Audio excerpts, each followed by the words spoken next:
Assalamualaikum warahmatullahi wabarakatuh. Alhamdulillahi rabbil alamin. Wassalatu wassalamu ala asyrafil anbiya'i wal mursalin, nabiyyina Muhammadin wa ala alihi wa sahbihi ajma'in. Kaum muslimin dan muslimah yang dirahmati oleh Allah, kita melanjutkan pembahasan kita tentang dosa-dosa besar yang disampaikan oleh Al-Imam Adz-Dzahabi rahimahullahu ta'ala dalam kitab Al-Kabair. Kita sampai pada dosa besar ke-22, yaitu al-ghulul, korupsi atau menggelapkan harta umat.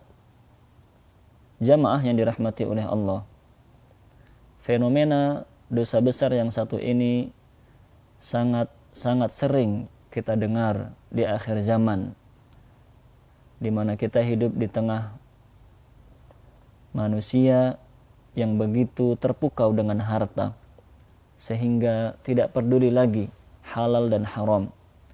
Apapun itu, bagaimanapun caranya, yang penting untung, yang penting dapat uang banyak, maka diambillah harta itu dan ditempuhlah cara itu.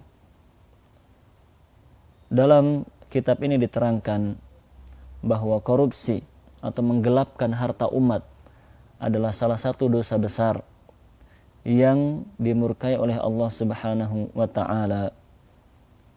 Dalam sebuah ayat di surat Ali Imran, tepatnya pada ayat ke-161, Allah Subhanahu wa ta'ala berfirman, "Wa ma kana linabiyyin ay yaghul." Dan tidak layak bagi seorang nabi pun untuk melakukan perbuatan ghulul, yaitu korupsi atau menggelapkan harta umat. Wa may yaghlul ya'ti bima ghalla yaumal qiyamah. Dan siapa saja melakukan perbuatan ghulul, siapa saja yang korupsi, maka dia akan membawa, dia akan memikul harta yang dia korupsi itu pada hari kiamat. Dalam ayat itu Allah Subhanahu wa ta'ala mengabarkan bahwa perbuatan ghulul merupakan perbuatan yang dilarang oleh Allah Subhanahu wa ta'ala. Diterangkan dalam sebuah hadis sahih, yang hadisnya cukup panjang, diriwayatkan dari Abu Hurairah radhiyallahu anhu. Beliau mengatakan, qama fina Rasulullah sallallahu alaihi wasallam dzata yaumin. Pada suatu hari Rasulullah sallallahu alaihi wasallam berdiri di hadapan kami, beliau berkhutbah. Fadzakara al-ghulul. Beliau menjelaskan tentang ghulul, tentang korupsi atau menggelapkan harta. Fa'addamahu wa 'addama amrah. Beliau menjelaskan betapa besarnya dosa ghulul ini di hadapan Allah Subhanahu wa ta'ala. Bagaimana beliau menerangkan? Mari kita dengarkan baik-baik hadis berikut agar kita tumbuh rasa takut, sehingga kita tidak korupsi, tidak menggelapkan harta umat. Kita tidak berani, kita tidak nekat untuk menempuh cara itu karena tergiur dengan keuntungan duniawi yang sementara. Beliau bersabda, "La alfiyanna ahadakum yaji'u yawmal qiyamah ala raqabatihi ba'irun lahu rugha yaqul ya Rasulullah aghithni fa aqul la amliku laka minallahi syai'an qad ablaghtuk." Beliau mengatakan, jangan sampai aku menemui salah seorang di antara kalian nanti pada hari kiamat, dia menemuiku membawa seekor unta, memikul seekor unta di pundaknya. Unta itu bersuara dengan keras. Dan kemudian orang itu berkata kepadaku, "Wahai Rasul sallallahu alaihi wasallam, tolonglah aku."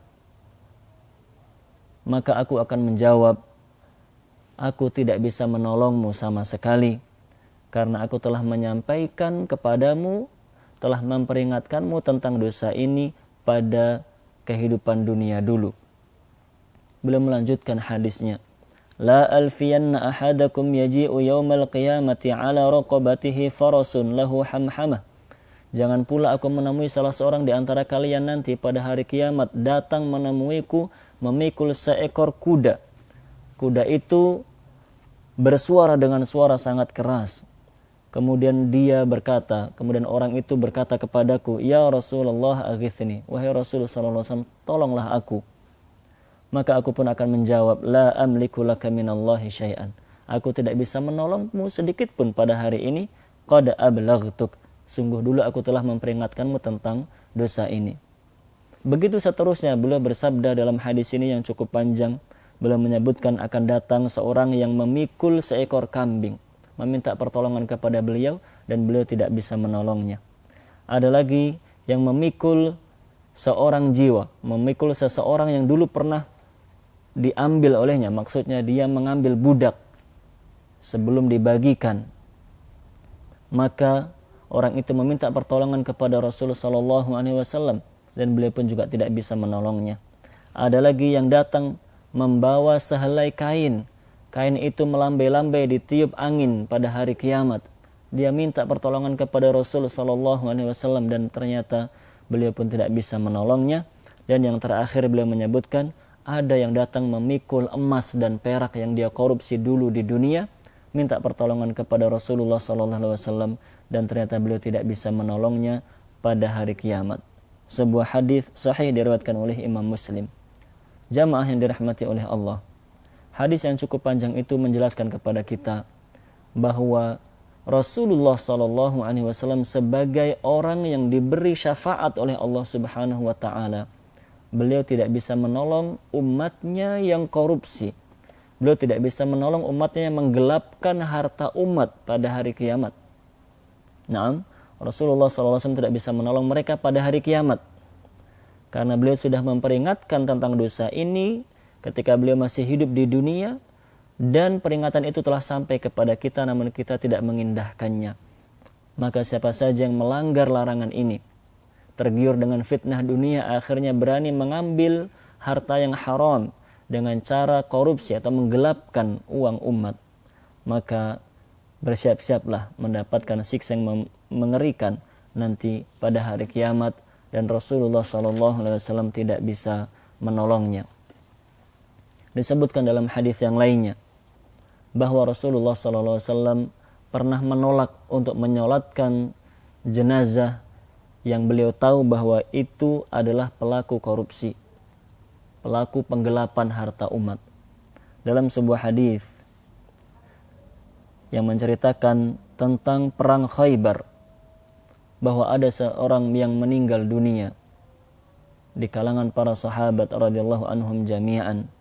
Ada yang meninggal dunia pada peperangan Khaybar, dan ketika Rasulullah SAW diminta untuk menjadi imam dalam sholat jenazahnya, famtana'a, beliau menolak.